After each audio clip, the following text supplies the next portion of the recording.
أعوذ بالله من الشيطان الرجيم. بسم الله الرحمن الرحيم.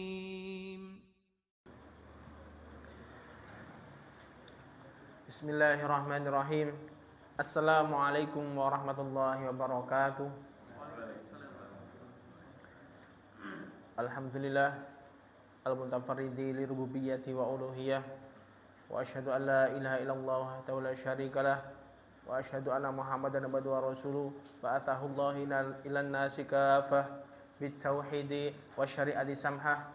Salawatu rabbi wa salamuhu alaihi wa ala alihi wa ashabihi wa man tabi'ahum bi ihsanin ila yaumil qiyamah. Wa qala Allah ta'ala fi kitabihil karim, ya ayyuhalladzina amanu taqullaha haqqa tuqatih wa la tamutunna illa wa antum muslimun. Wa an astaqal hadithi kitabullah wa khairul hadi Muhammadin sallallahu alaihi wasallam wa syarrul umuri muhdatsatuha wa kullu muhdatsatin bid'ah wa kullu bid'atin dhalalah wa kullu dhalalatin finnar. Amma ba'd. Ma'asyiral muslimin rahimani wa rahimakumullah. Alhamdulillah, malam hari ini kita melanjutkan kajian kita, melanjutkan majelis kita yang membahas tentang tauhid, utamanya juga perincian-perinciannya. Kita membahas tentang pokok-pokok agama kita, yang mana kerangka besar dari seluruh pembahasan kita dari awal sampai akhir tidak lepas daripada tiga pondasi utama, yaitu pertanyaan yang akan ditanyakan oleh malaikat ketika pertama kali kita menginjakkan, pertama kali memasuki alam barzakh. Ketika seseorang meninggal, pasti hal pertama yang dilalui adalah dia diuji dengan pertanyaan dari malaikat yang akan menentukan posisi kita nanti di akhirat nanti, bisa lolos atau tidak. Nah, semua pembahasan kita dari awal dulu, mulai silsilah pertama sampai silsilah ini, tidak lepas kerangka besarnya adalah tiga pertanyaan ini. Kita mengenal Allah, mengenal Rasul, dan juga mengenal tentang agama Islam. Tapi pengenalan kita itu tidak hanya sebatas keyakinan yang sudah kita yakini baru kita cari pembenarannya, tidak. Tapi ma'rifatu dinil Islam bil adillah. Kita berusaha untuk mengetahui, memahami agama ini dengan dalil-dalilnya. Jadi kita tidak meyakini sebuah keyakinan tanpa dalil. Paham ya?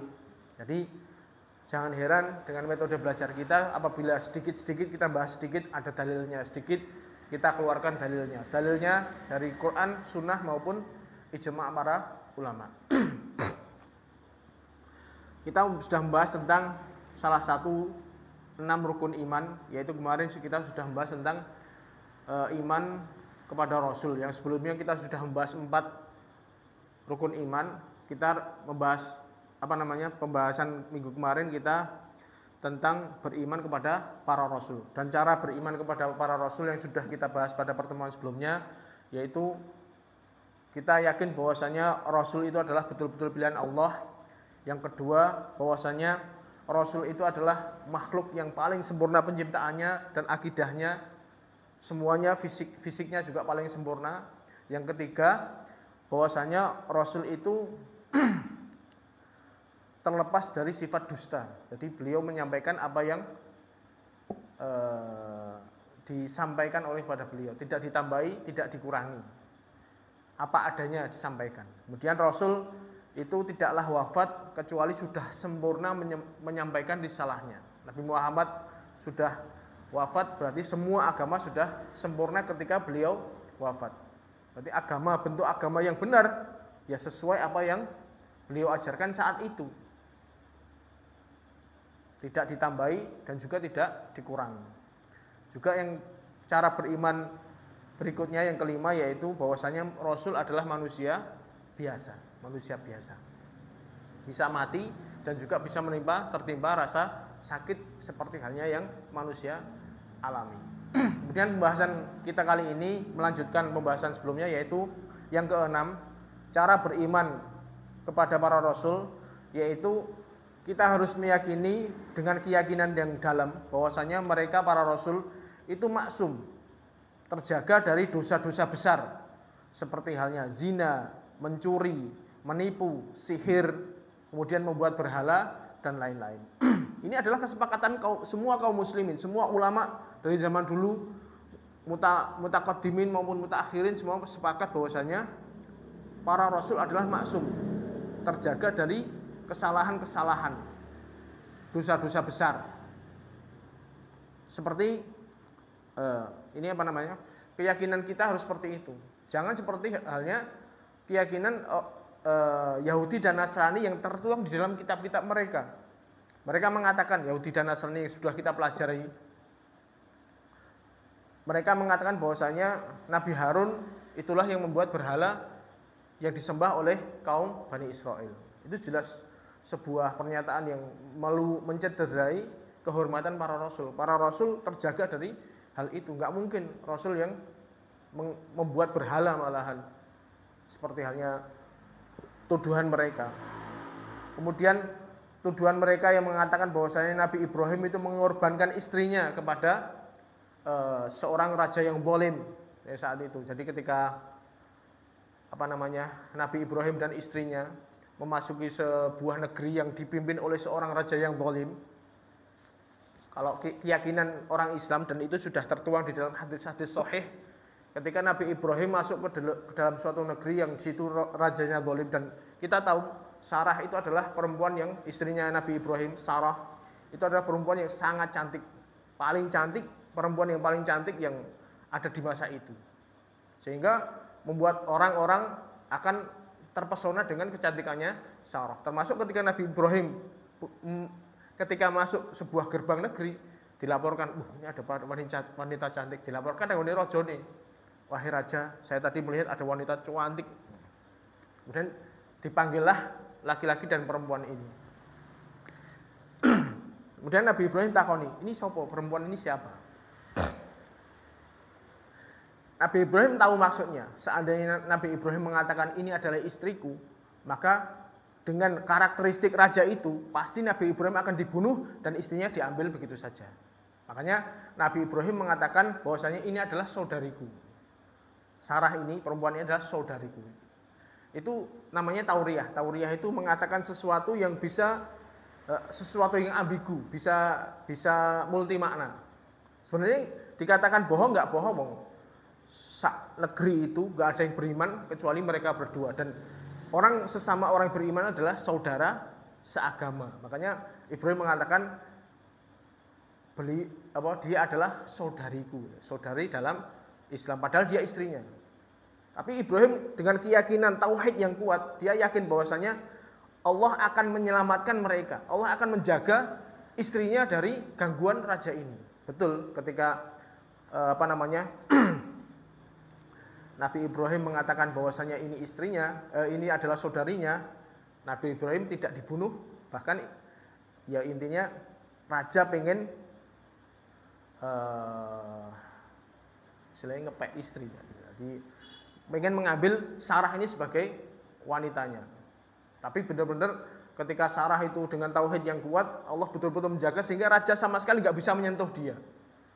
Dengan segala upadayanya dia sama sekali tidak bisa menyentuhnya, harus dicedai gelebak misalnya seperti itu, sehingga betul-betul raja ini tidak bisa mengganggu Sarah. Dengan keyakinan yang kuat, dengan tauhid yang kuat, Allah menjaga Sarah. Akhirnya raja ini ketakutan, sehingga ya wis kono pergi sana dari sini. Akhirnya Nabi Ibrahim dapat hadiah satu orang budak yang namanya Hajar, yang itu nantinya bakal menjadi ibunya Nabi Ismail. Jadi Sarah tidak berhasil diganggu, malah dapat bonus seorang budak wanita Hajar. Ini kalau versi Islam seperti itu. Kalau mereka mengatakan Ibrahim mengorbankan istrinya, itu kan berarti bagaimana seorang nabi bisa seperti itu mengorbankan istrinya? Ini tuduhan yang tidak benar. Kemudian seperti halnya yang kita pelajari di dalam Taurat Injil kemarin, isi kandungannya. penyimpangannya bahwa Nabi Nuh itu mabuk.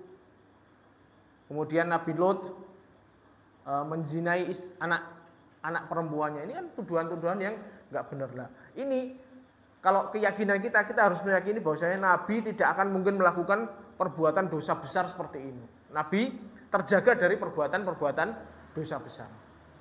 Nggak mungkin. Makanya Allah mensucikan Islam sehingga kita dapati di dalam pelajaran-pelajaran, di dalam cerita-cerita yang di dalam kita gambarkan kepada sosok para rasul adalah mereka orang-orang yang sempurna dan terjaga dari kesalahan-kesalahan yang besar seperti ini.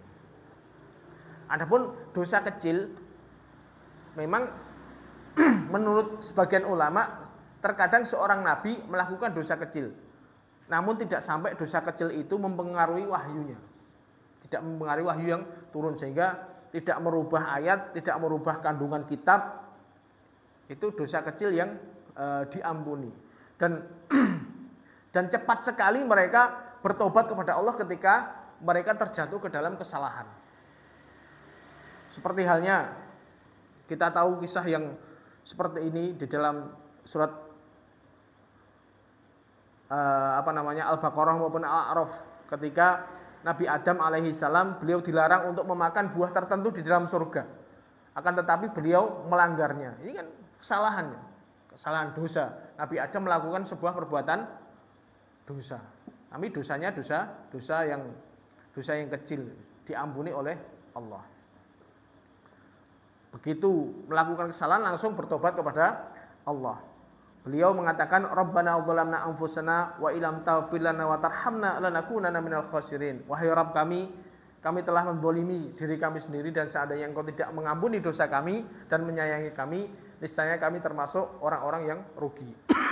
Ini Nabi Adam seperti itu, pernah melakukan kesalahan dan langsung begitu melakukan kesalahan langsung bertobat kepada Allah. Seperti halnya juga Nabi Nuh alaihi salam. Beliau juga pernah ketika saat banjir bandang, beliau sangat ingin anaknya yang kafir ini bisa ikut di dalam perahu sehingga menyelamatkan anaknya ini tidak ikut di dalam rombongannya orang-orang kafir yang terabadikan di dalam surat Hud itu. Ya bunayya irkam ma'ana, wahai anakku ayo naik ke perahu. Tapi anaknya menolak, saya akan naik ke atas gunung dan lain sebagainya, dan menolak sampai anaknya mati. Nah, begitu anaknya tergulung ombak, Nabi Nuh karena dia seorang bapak, dia sangat sedih terhadap keadaan anaknya sampai Nabi Nuh memintakan ampun kepada anaknya dan ini langsung ditegur kepada Allah. Nabi Nuh mengadakan wanada, kemudian Nabi Nuh mengatakan ya Rob, ini adalah anakku, termasuk ahliku, termasuk keluargaku. Mintakan ampun kepadanya, langsung ditegur oleh Allah. Laisa min ahlik. Jadi ditegur oleh Allah langsung, kemudian Nabi Nuh bertobat. Jadi nggak boleh memintakan ampun anaknya yang sudah meninggal, yang dalam keadaan kafir menentang kepada Allah, bahkan syirik kepada Allah. Makanya ketika Nabi Nuh ditegur oleh Allah seperti itu, Nabi Nuh langsung taubat.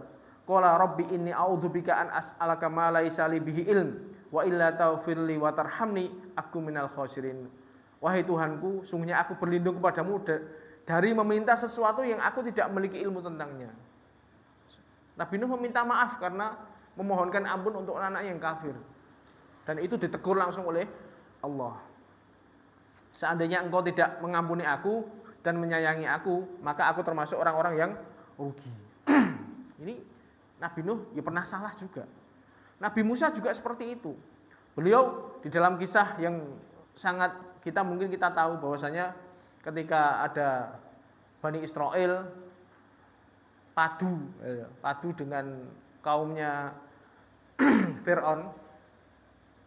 Nabi Musa yang saat itu ada di situ dimintai tolong oleh orang ini. Musa, ayo tolongan aku. Kemudian dia menolong temannya itu tanpa sengaja, dia mendorong atau dia memukul dengan pukulan yang biasa, kok delalah mati. Ini kan ini termasuk dosa kecil karena termasuk pukulan Nabi Musa itu sebenarnya tidak mematikan dan beliau tidak bermaksud untuk membunuh orang tersebut. Jadi kalau kita belajar fikih di dalam maka nali mukminin ayyaqtulul mu'minan illa khoto'a. Jadi seseorang yang membunuh orang lain tanpa sengaja itu tidak dosa. Jadi misalnya kita contoh nih, kita mengendalikan numpak mobil jangker, tujuannya kita kan pengen cepet itu. Tahu-tahu ada orang lewat di tengahnya, di depannya langsung tabrak meninggal. Ini secara kadar dosa dia tidak berdosa karena dia tidak bisa, bukan kemampuannya, dia berusaha mengerem tapi tetap terjadi yang terjadi. Tapi untuk urusan denda itu beda lagi, tetap ada konsekuensinya, ada dengan pertanggungjawabannya kepada keluarga korban ada. Tapi dari sisi dosa dia nggak berdosa. Sama seperti halnya Nabi Musa ketika dia maksudnya mendorong atau dia memukul dengan pukulan yang ringan, tapi kok qadarullah Nabi Musa ini tenaganya besar, mati. Nah, ini termasuk dosa kecil hitungannya.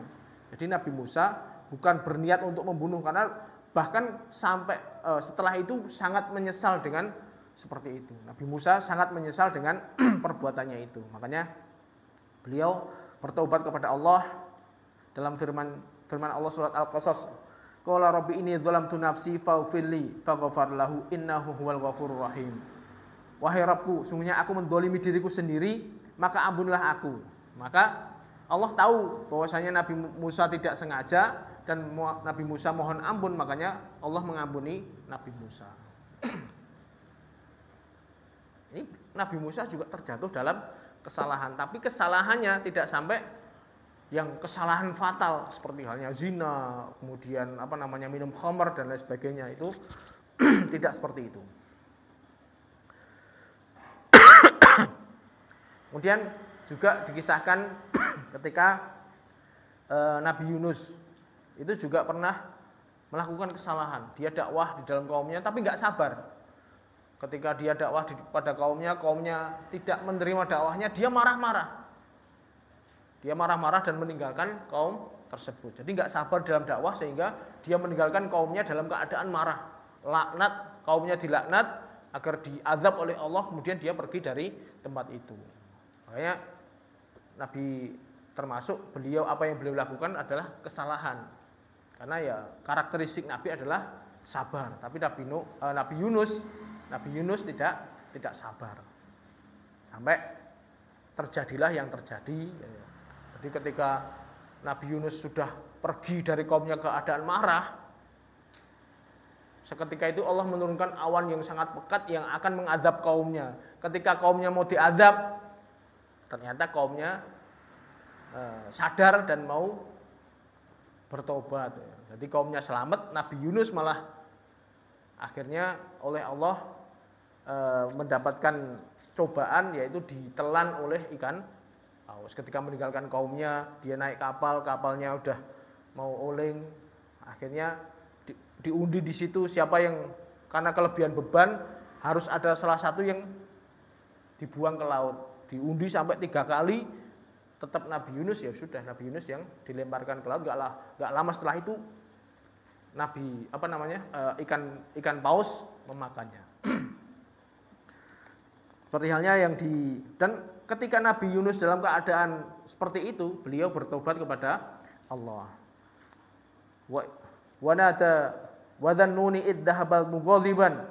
Jadi ketika Dhannun, maksudnya Nabi Yunus itu pergi meninggalkan kaumnya dengan keadaan marah, fa dhanna allan naqdira alai, dan dia menyangka bahwasanya perbuatannya itu enggak ada efeknya apa-apa. Tahu-tahu ternyata Allah menghukum beliau, Allah menguji beliau dengan ujian yang berat, yaitu dimakan oleh seorang binatang yang besar yang di dalam laut.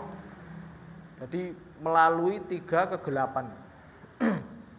Jadi fanada fi dzulumat. Nabi Yunus ketika dalam perutnya ikan paus ditelan dalam 3 kegelapan malam, kegelapan perut ikan dan juga kegelapan lautan. Beliau mengatakan la ilaha illa anta subhanaka inni kuntu minadh dhalimin. Terus seperti itu. la ilaha illa anta subhanaka inni kuntu minadh dhalimin. Ini doanya Nabi Yunus. Kemudian akhirnya Allah menyelamatkan beliau dari perutnya ikan paus. Ini termasuk bahwasanya Nabi Yunus juga pernah melakukan kesalahan. Hampir semua nabi pernah melakukan kesalahan-kesalahan. Tapi kesalahannya itu kadarnya kecil dan tidak fatal. Seperti halnya juga Nabi Muhammad sallallahu alaihi wasallam itu juga pernah melakukan kesalahan ketika beliau mendakwai kaumnya. Kalau normalnya apa yang dilakukan Nabi Muhammad itu sebenarnya nggak salah. Karena orang ketika mendakwah kepada sebuah kaum pasti yang dirah sapa sih? Pemimpin kaum-kaumnya. Makanya ketika itu Nabi Muhammad fokus pada pembesar-pembesarnya orang Quraisy. Beliau berdakwah kepada para pemimpin-pemimpin Quraisy, didakwai. Sehingga saat itu ada seorang laki-laki buta yang namanya Abdullah bin Umi Maktum, itu pengen belajar, itu diabaikan.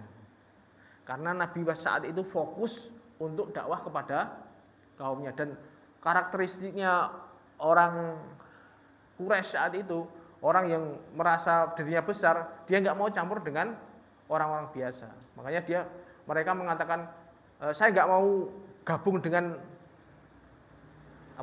orang-orang miskin ini. Jadi Nabi Muhammad mengabaikan Abdullah bin Umi Maktum untuk semangat pengen dakwah kepada para tokoh-tokoh Quraisy. Namun ternyata perbuatan beliau ini ditegur oleh Allah.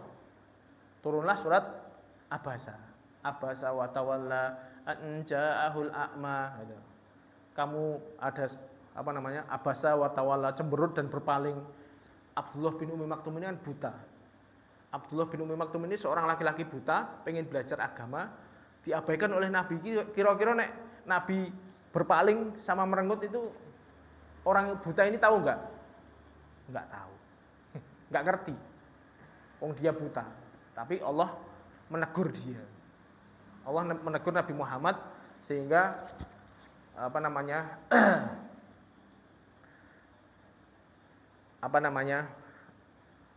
kelihatan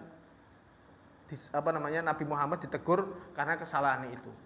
Disadarkan bahwasanya wa may yudrika la allahu yazakka. Kamu enggak ngerti, barangkali justru orang yang buta ini yang mensucikan Allah.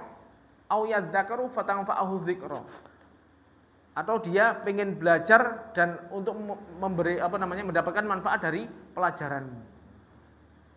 Dan itu teguran dari Allah kepada Nabi Muhammad. Jadi sikap seperti ini sebenarnya untuk ukuran orang dakwah itu sebenarnya nggak salah. Tapi Allah menegur beliau, jangan seperti itu. Ini justru orang yang datang buta, dia orang miskin, ini justru malah dia lebih mensucikan Allah daripada orang Quraisy yang kamu semangat dakwah kepadanya, dia malah mendustakanmu. Akhirnya setelah kejadian itu Nabi Muhammad berubah drastis, sehingga Abdullah Umi Maktum itu sangat dihormati oleh Nabi Muhammad SAW, sehingga sampai ketika Abdullah bin Umi Maktum ini datang dihamparkan surbannya Nabi agar diduduki oleh beliau, dan beliau mendapatkan kedudukan yang mulia di sisi Nabi Muhammad SAW, menjadi muadzin, menjadi pengganti beliau ketika Nabi Muhammad berperang. Beliau Abdullah bin Umi Maktum yang menjaga kota Madinah. Ini seperti itu. Mereka para nabi ketika melakukan kesalahan dan ditegur oleh Allah, mereka langsung bertobat dan kembali kepada Allah. Ini para nabi seperti itu. Kita harus yakin seperti itu. Jadi nabi tidak mungkin melakukan kesalahan-kesalahan yang fatal. Tidak seperti keyakinan orang Yahudi dan Nasrani yang tertulis di dalam kitab-kitab mereka. Ini harus kita yakini betul seperti itu. Itu cara beriman kepada para rasul yang keenam. Yang ketujuh, juga selain itu ketika kita mengagungkan para rasul, kita harus waspada dari hulu atau berlebihan terhadap para rasul alaihimussalam. Jadi kita menghormati, mengagungkan para rasul, tapi jangan sampai berlebihan. Seperti menganggap beliau mengetahui hal yang gaib. Nabi tahu yang gaib. Semua gaib Nabi tahu dan mensifati beliau dengan sifat-sifat ketuhanan. Dan Allah Azza wa Jalla telah melarang ahlul kitab dari sikap bulu kepada para nabinya dalam firman-Nya. Ya ahlal kitab la taghlu fi dinikum. Wahai ahli kitab Yahudi Nasrani itu. La taghlu fi dinikum. Kalian jangan berlebihan di dalam agama kalian. Wala taqulu 'alallahi illal haq, dan jangan berkata tentang Allah kecuali kebenaran. Jangan ngarang-ngarang sendiri tentang Allah. Innamal masihu Isa bin Maryam. Ini mengingatkan lagi bahwasanya ketika orang-orang Nasrani mengatakan Nabi Isa itu adalah salisu salasah trinitas misalnya, satu dari tiga, tiga dari satu. Bahwasanya Nabi Isa itu salah satu unsur, mempunyai unsur ketuhanan, anaknya Tuhan misalnya.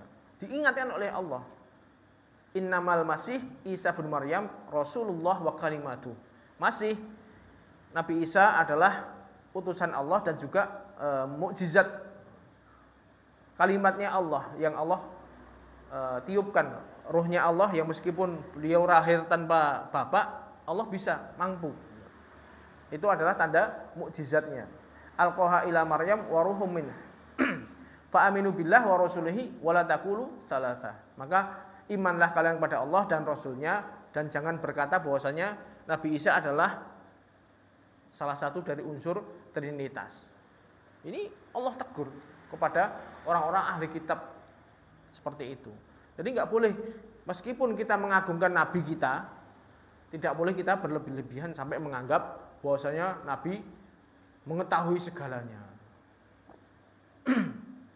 Makanya sifat insaf atau kita berada di tengah-tengah ini keyakinan Ahlus Sunnah seperti itu. Kita menghormati para nabi, mengagungkan mereka, tapi tidak berlebih-lebihan. Di antara lagi bentuk hulu orang-orang Nasrani adalah mengatakan Isa anak Allah. Orang Yahudi mengatakan Uzair adalah anak Allah. Allah berfirman dalam surat Taubah, wa qalatil yahudu Uzairun ibnullah wa qalatin nasara al-masih ibnullah. Jadi orang Yahudi mengatakan bahwasanya Uzair itu anaknya Allah, dan orang Nasara mengatakan bahwasanya Isa al-Masih adalah anaknya Allah. Dzalika qauluhum bi afwahihim yudhahiuna qaulal ladzina kafaru min qabl qatalahumullah anna yufakun. Jadi itulah, demikian itu perkataan-perkataan mereka yang menyamai ucapan orang-orang kafir. Orang-orang kafir mengatakan bahwasanya Allah punya anak-anak perempuan. Podo. Ternyata orang-orang Yahudi dan Nasrani yang mereka seharusnya mentauhidkan Allah justru mengatakan seperti itu juga. Makanya sungguh qatalahumullah, celaka mereka. Fa anna tufakun. Jadi kita harus betul-betul yakin para nabi, para rasul itu tidak sedikit pun memiliki sifat ketuhanan. Mau entah itu sifat rububiyah maupun uluhiyah. Kalau rububiyah itu sifat bahwasanya Allah itu mengatur segalanya. Allah menciptakan, memelihara, mengatur segalanya, itu rububiyah. Allah mengatur rezeki, Allah mengatur menciptakan alam semesta dan juga memelihara alam semesta. Ini termasuk sifat rububiyah. Nabi tidak punya sifat ini. Jadi jangan kita mensifati Nabi dengan sifat-sifat ketuhanan. Kita berdoa kepada Nabi agar menurunkan hujan misalnya. Padahal nabinya sudah dimakamkan di makamnya. Ya enggak bisa. Nah, kalau nabinya masih hidup kita minta doa, itu masih memungkinkan. Nah, kalau nabi sudah wafat, sudah enggak ada, datang ke kuburannya nabi minta anak lah, minta diatur rezekinya, enggak bisa. Enggak boleh seperti itu. Itu nabi, apalagi bukan nabi gitu. Wali fulan lah yang sunan ini, sunan itu, apalagi itu orang nabi aja nggak bisa. You know betul. Mereka tidak mengetahui yang gaib kecuali setelah diberitahu oleh Allah Azza wa Jalla. Allah berfirman, "Alimul ghaibi fala yudhahiru ala aibihi ahad, ala ghaibihi ahad, illa man irtadha min rusul." Jadi dialah Allah yang mengetahui perkara yang gaib, maka tidaklah dia menampakkan perkara gaib kepada siapapun kecuali yang Allah ridhoi dari kalangan para rasul, rasul manusia maupun rasul jin. Jadi Nabi itu hanya mengetahui barang gaib yang Allah ajarkan kepada beliau. Oh, ini akan terjadi seperti ini, akan terjadi seperti ini. Khusus itu tok. Tapi bukan berarti Nabi mengetahui gaib keseluruhannya. Buktinya Nabi ketika perang Uhud itu nggak ngerti kalau orang kafir bikin jebakan, sehingga Nabi terperosok ke dalam jebakannya orang kafir sampai dipukuli oleh 3 orang. Di sini kena sampai giginya beliau rontok, pelipisnya berdarah. Ini Nabi nggak tahu barang gaib, sehingga sampai Nabi terperosok ke dalam jebakannya orang-orang kafir. Seandainya Nabi mengetahui barang gaib, Nabi pasti perang menang terus. Enggak gitu. Enggak seperti itu. Itu Nabi seperti itu. Jadi kita harus menganggap beliau manusia biasa, mengetahui barang gaib kecuali yang tidak mengetahui sesuatu yang gaib kecuali yang dikabarkan kepada beliau. Ini Nabi seperti itu, apalagi yang bukan Nabi. Di bawahnya itu lebih lagi gitu. Gur kiai kok iso ngeramal. Misalnya, wah kiai saya mengatakan besok akan terjadi seperti ini, terjadi seperti ini. Omong kosong. Nggak ada yang mengetahui barang gaib. Makanya jangan percaya ketika seorang mengabarkan tentang masa depan. Mungkin bisa juga terjadi ketika mereka, para jin bisa mencuri kabar dari langit, kemudian dikabarkan para dukun dan tebakannya benar. Itu pun cuma sedikit, berapa persen. 1 kebenaran dibandingkan 100 kedustaan. Itu tok. Tapi sama sekali nggak ada yang bisa mengetahui barang gaib. Makanya kalau sekarang ada yang ngaku-ngaku, oh bisa besok akan terjadi seperti ini, besok akan terjadi seperti ini, omong kosong semua, nggak usah dipercaya. Nabi aja nggak bisa, apalagi manusia selain Nabi.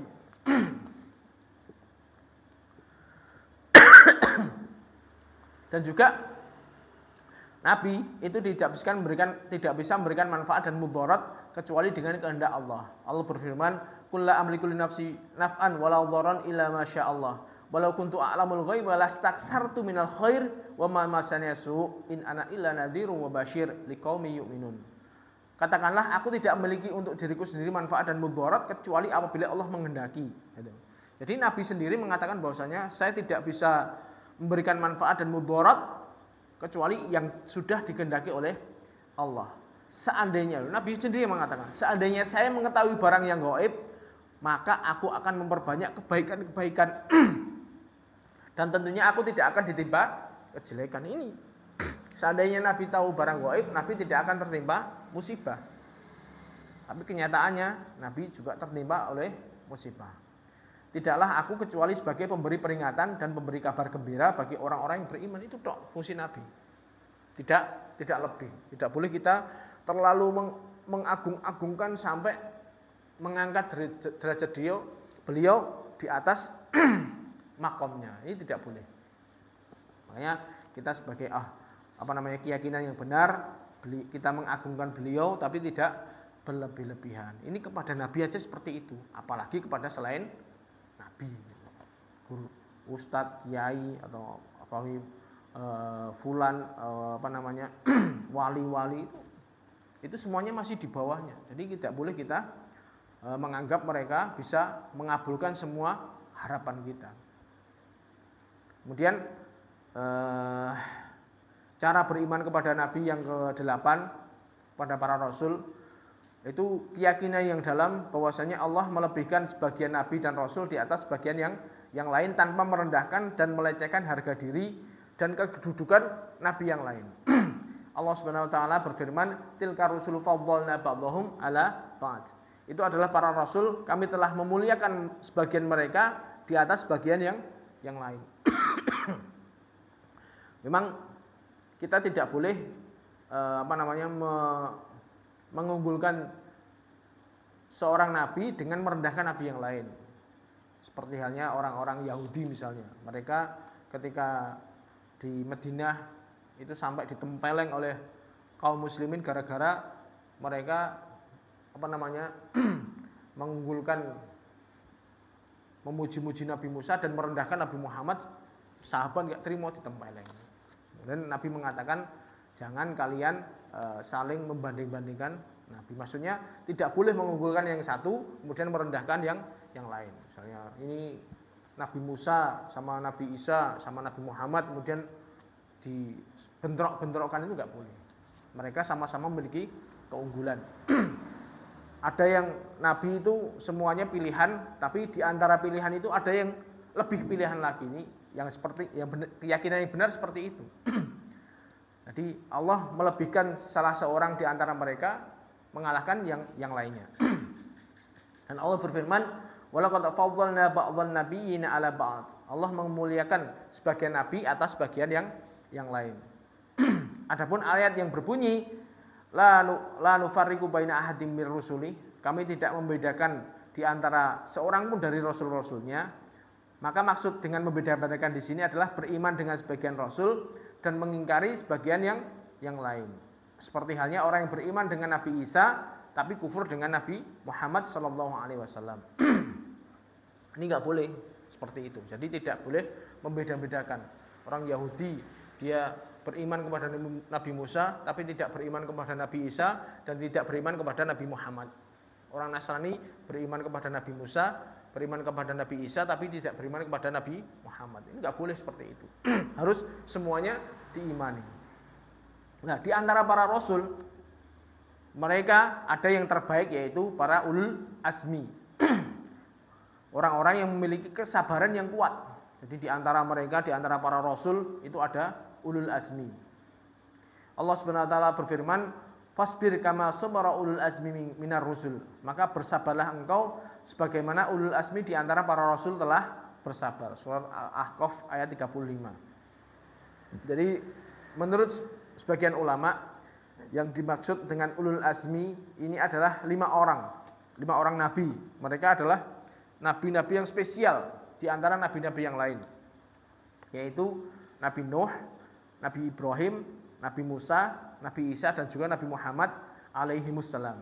Jadi mereka 5 orang ini adalah nabi-nabi yang spesial di antara nabi-nabi yang lain dari sisi kesabarannya. Nama-nama mereka telah dikumpulkan di dalam 2 ayat dari surat Al-Ahzab dan surat Asy-Syura. Allah Subhanahu wa taala berfirman, "Wa id akhadna minan nabiyyina mitsaqahum wa minka wa min Nuhin wa Ibrahim wa Musa wa Isa ibni Maryam wa akhadna minhum mitsaqan ghalidha." Dan ketika kami mengambil perjanjian dari para nabi, darimu, dari Nabi Muhammad, kemudian dari Nabi Nuh, Nabi Ibrahim, Nabi Musa dan Nabi Isa alaihi wassalam. Dan kami telah mengambil dari mereka perjanjian yang kuat. Jadi 5 rasul ini sudah disebutkan dalam 1 ayat. Dan juga Allah mengatakan syara'a lakum minad din ma wassa bihi Nuhan walladzina awhayna ilaika wa ma wassayna bihi Ibrahim wa Musa wa Isa. Allah mensyariatkan bagi kalian agama apa yang Allah wasiatkan kepada Nuh dan apa yang telah kami wahyukan kepadamu.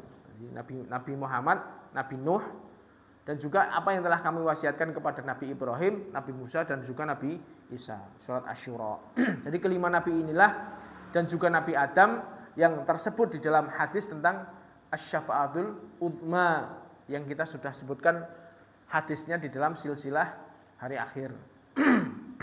Jadi 5 orang ini termasuk orang-orang yang akan besok hari kiamat itu akan didatangi orang-orang untuk dimintai pertolongan ketika sudah kepayahan dengan kepayahan yang sangat di padang mahsyar, dijemur dengan matahari yang sangat terik, kemudian sudah panjang lamanya itu, sudah berpuluh-puluh tahun misalnya.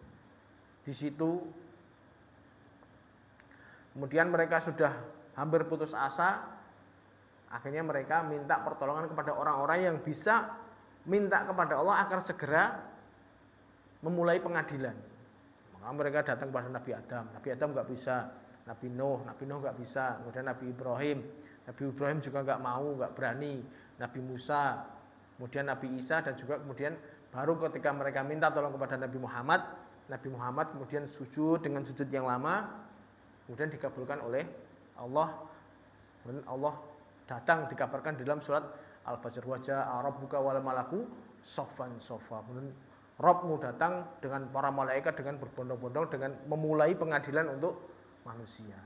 Ini yang nabi-nabi, orang-orang spesial yang orang sak dunia itu minta pertolongan kepada mereka agar meminta kepada Allah. Karena mereka tahu bahwasanya mereka berlima ini adalah orang-orang yang sangat spesial.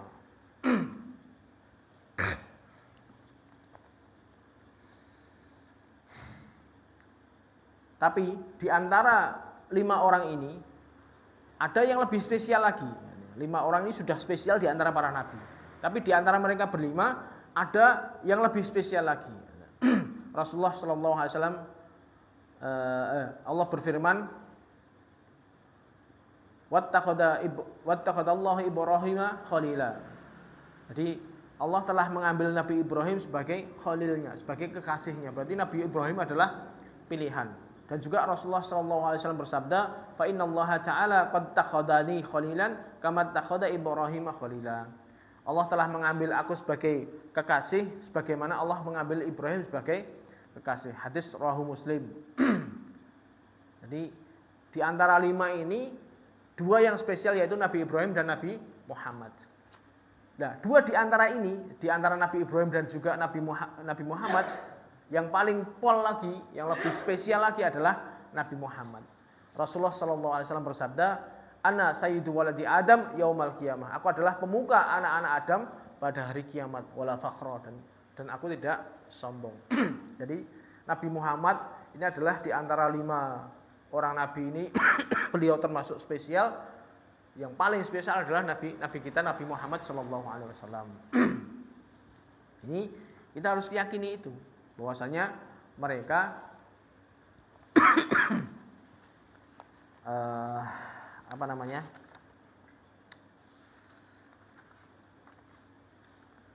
tidak boleh berlebih-lebihan kepada para nabi tersebut.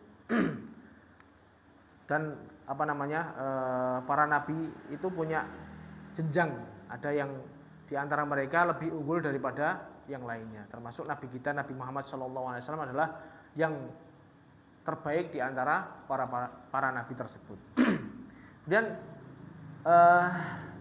selain itu, cara beriman kepada para rasul yang berikutnya, yang ke-9, yaitu keyakinan yang kuat bahwasanya seluruh nabi dan rasul itu telah sepakat dalam dakwah kepada tauhid dan mengingatkan umat dari kesyirikan. Semuanya sama, dakwahnya sama dari awal sampai akhir. Allah Subhanahu wa taala berfirman, "Walaqad ba'atsna fi kulli ummatin rasulan an ibudullaha wajtanibut taghut." Dan kami telah mengutus kepada setiap umat seorang rasul supaya kalian hanya menyembah kepada Allah saja dan menjauhi taghut. Nah, yang dimaksud taghut adalah sesuatu yang disembah selain Allah. Ini adalah taghut. Taghut adalah sesuatu yang disembah dan dia ridho. Di dalam ayat yang lain Allah mengatakan, "Wa ma arsala min qablika mir rasulin illa nuhi ilaihi annahu la ilaha illa ana fa'budun." Tidaklah kami mengutus sebelummu seorang rasul kecuali kami wahyukan kepadanya bahwa tidak ada sesembahan yang berhak untuk disembah kecuali aku, maka hendaklah kalian menyembah hanya kepadaku saja. Ini semuanya dakwahnya sama, mulai dari nabi yang pertama sampai Nabi Muhammad SAW adalah mengajarkan tentang tauhid. Dan Allah Subhanahu wa taala berfirman, "Wadkur akha adin id anzara qaumahu bil ahqaf wa laqad khalatin nuduru min baini yadayhi wa min khalfihi alla ta'budun illallah." Dan ingatlah saudara kaum Ad, maksudnya Nabi Hud, ketika dia memberikan peringatan kepada kaumnya yang tinggal di bukit-bukit pasir, dan telah berlalu para rasul yang memberikan peringatan sebelum dia dan setelah dia, supaya kalian tidak menyembah kecuali hanya kepada Allah. Surat Al-Ahqaf. Jadi Nabi Hud itu dakwahnya juga tauhid. 3 ayat di atas menunjukkan bahwasanya setiap rasul dan setiap nabi inti dakwah mereka satu, yaitu tauhid. Sama, ajakannya mereka tauhid. Tidak mensyirikkan Allah dengan segala bentuk kesyirikan. Allah Subhanahu wa taala telah menceritakan dalam Al-Qur'an beberapa kisah Nabi alaihi wasallam dan dakwah mereka di antara kaumnya. Allah Subhanahu wa taala menceritakan tentang Nabi Nuh alaihi salam. Laqad arsalna Nuhan ila qaumihi faqala ya qaumi ibudullaha ma lakum min ilahin ghairu. Sama. Allah mengutus Nabi Nuh kepada kaumnya mengatakan, wahai kaumku, sembahlah Allah saja dan jangan menyembah selain Allah. Karena saat itu kaumnya Nabi Nuh sudah sangat menyimpang. Sehingga mereka yang juga menyembah, selain menyembah Allah juga menyembah kepada orang-orang yang mereka anggap soleh, orang-orang yang mereka anggap soleh, kemudian dijadikan patung, dan patung itu mereka jadikan simbol untuk mendekatkan diri kepada Allah, bertawasul dengan patung-patung. Ini kaumnya Nabi Nuh, makanya Nabi Nuh nyeru, ayo kita menyembah kepada Allah saja. Ketika kaumnya sudah menyimpang seperti itu.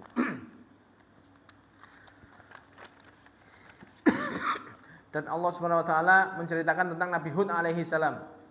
Wa ila adin akhahum huda qala ya qaumi ibudullaha ma lakum min ilahin ghairuh afala tattaqun. Sama, Nabi Hud menyeru kepada kaumnya, kaum Ad, wahai kaumku, sembahlah Allah saja. Tidak pantas bagi kalian menyembah Tuhan selain Allah. Sama, ketika kaumnya sudah di situ tersebar kerusakan, kemaksiatan tersebar, yang paling parah adalah kesyirikan tersebar di mana-mana. Allah mengutus Nabi untuk mengembalikan mereka pada tauhid, diingatkan kembali. Ternyata kaumnya menolak dan Allah mengazab mereka. Sama, Allah juga mengatakan, wa ila tsamuda akhahum shalihah qala ya qaumi ibudullaha ma lakum ilahin ghairuh. Ketika kaum Samud, Nabi Soleh berdakwah kepada kaumnya yaitu kaum Samud, juga mengatakan hal yang sama. Ketika di kaum Samud itu orangnya besar-besar, bahkan gunung-gunung itu saking kuatnya mereka dibikin dikerowoki, dibikin rumah dari gunung. Kan orangnya besar, tinggi, kuat. Nabi Soleh dakwah kepada mereka, wahai kaumku, sembahlah Allah saja dan tidak pantas bagi kalian menyembah Tuhan selain Allah. Dikembalikan lagi, diajak kepada tauhid. Sama, ajakan mereka sama. Tapi ketika dakwah itu ditolak, bahkan kaumnya pengen membunuh, ya sudah, Allah mengazab mereka. Dan juga Allah Subhanahu wa taala berfirman tentang Nabi Syuaib, wa ila madyana akhahum syuaiba qala ya qaumi ibudullaha ma lakum min ilahin ghairuh. Ketika Nabi Syuaib berdakwah kepada kaumnya, kaum Madyan, mereka juga sama. Ketika sudah kerusakan tersebar, yang paling parah adalah kesyirikan merajalela, Nabi Syuaib datang untuk mengembalikan peribadahan mereka kepada Allah, mengajak kepada tauhid.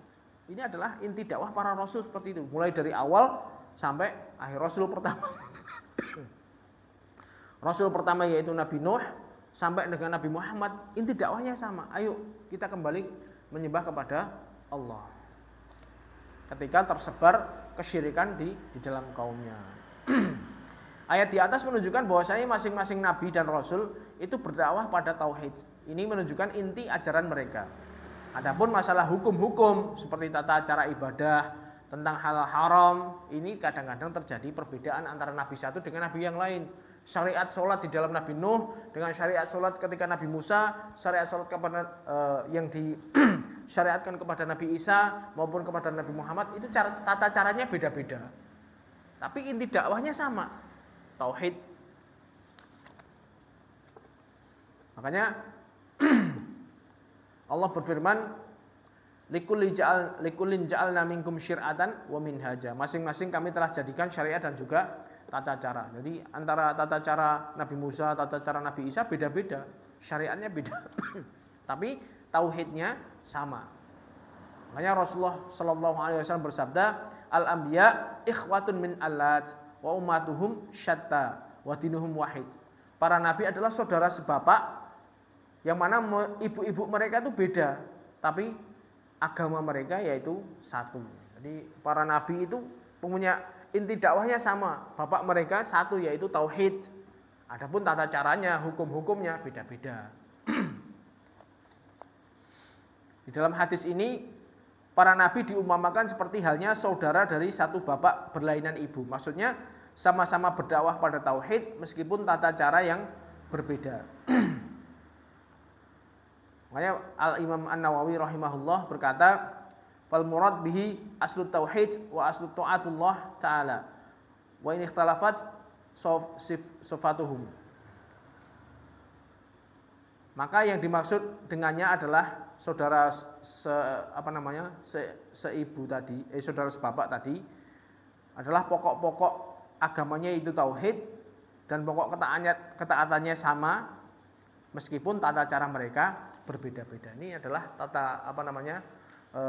para nabi seperti itu. Jadi mereka inti dakwahnya sama. Makanya di sini kita berusaha mencontoh dakwahnya para rasul. Kita mengajak kepada orang-orang di sekitar kita kembali kepada tauhid. Ini perkara yang paling utama, perkara yang paling pokok yang harus kita dakwahkan pertama kali yaitu tentang tauhid.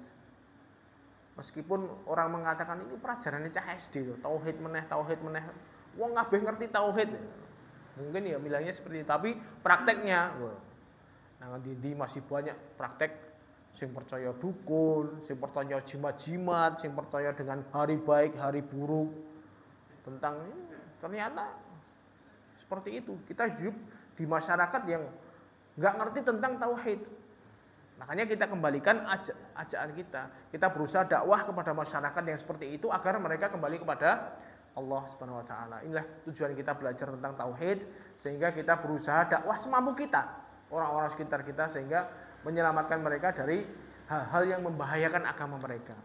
Jangan sampai mereka merasa Islam, merasa iman, tapi sejatinya dengan kesyirikan yang tanpa sadar mereka lakukan, mereka sejatinya sudah keluar dari agama ini.